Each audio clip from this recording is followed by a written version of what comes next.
Hello, fellow students. Today we will discuss the Venezuela Guyana conflict. Now, this is an ongoing territorial dispute over Essequibo region, which is situated between Guyana and Venezuela. So, this is the region. It comprises of over two-thirds of complete territory of Guyana.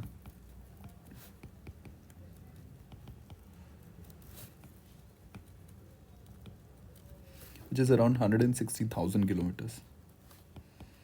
Now, this area is also rich in minerals like gold and diamond.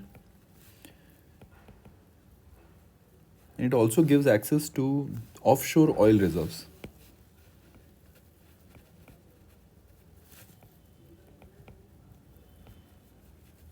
So naturally, it is a very mineral rich and important region for both of the countries.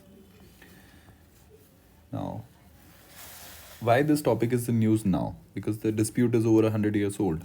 So recently, a consultative referendum was passed by Venezuela on December 3rd of 2023.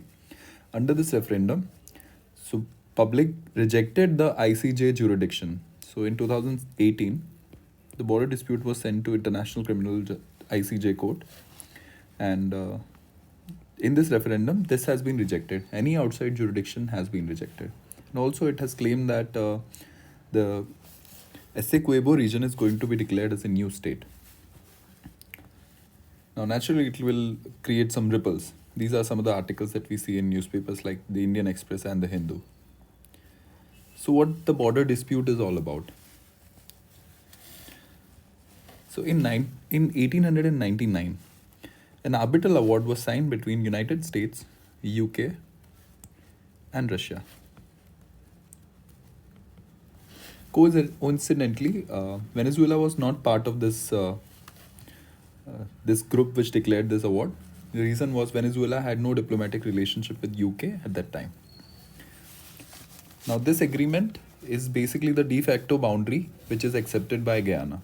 But Venezuela contends it, claiming historic reasons that all the region to the west of Essequibo River belongs to Venezuela.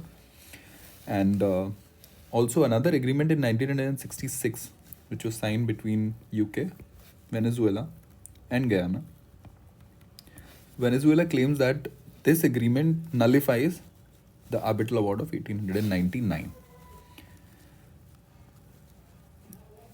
However, this dispute is old, and why right now? Why are we looking at this dispute right now? There are reasons behind it, which are threefold. The immediate reason is there is an election around the corner, which is to be held in 2024. And President Maduro is rallying behind this particular issue to gain internal support.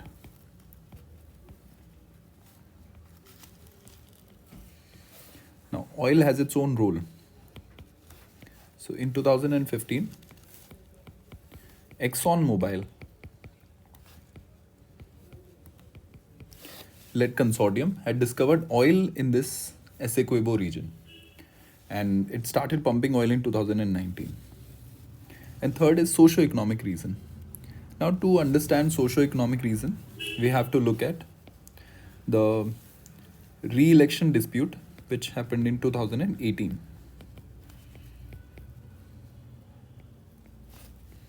Following which, many countries contested the validity of that election, and over 60 countries claimed that President Maduro was not the rightful elected leader, which we can see right here. And instead, Juan Guaido was claimed to be the rightful leader.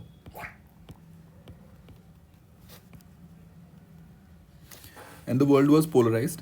The votings were mostly on geopolitical lines. Countries like Russia, China, Iran, Turkey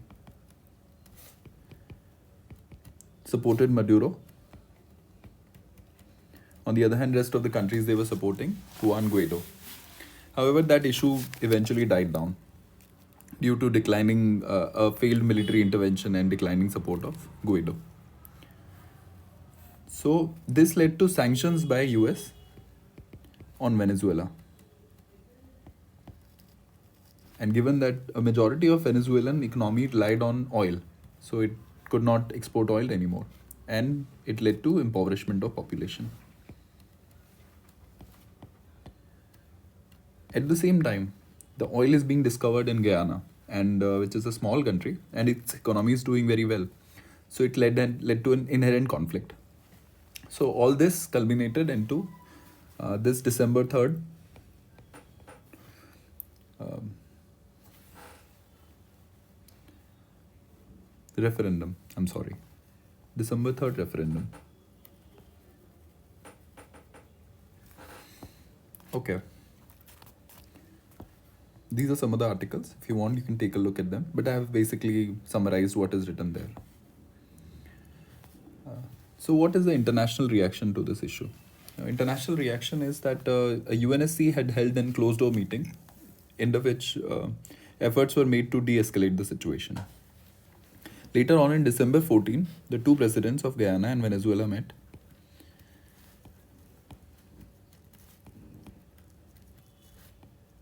They agreed on a 11-point formula, which mostly relies on de escalating the situation and not using power, on non use of power. So, what can be the implications of this particular issue for India? Now, this is important part because our country relies heavily upon oil imports, and only recently we have resumed our oil imports from Venezuela.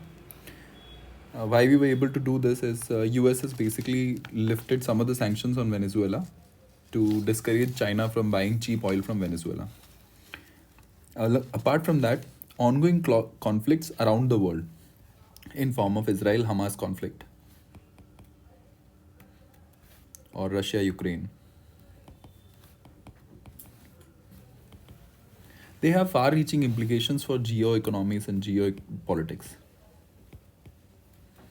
Countries like India and smaller countries suffer from lack of energy security, rising prices, which leads to inflation.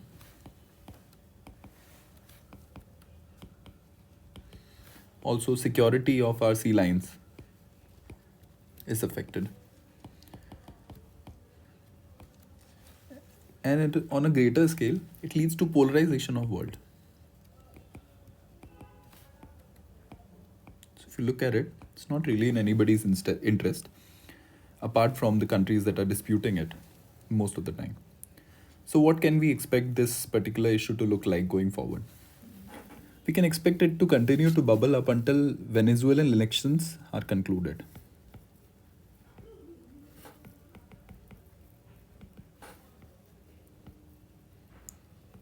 We can see military drills by either of the countries.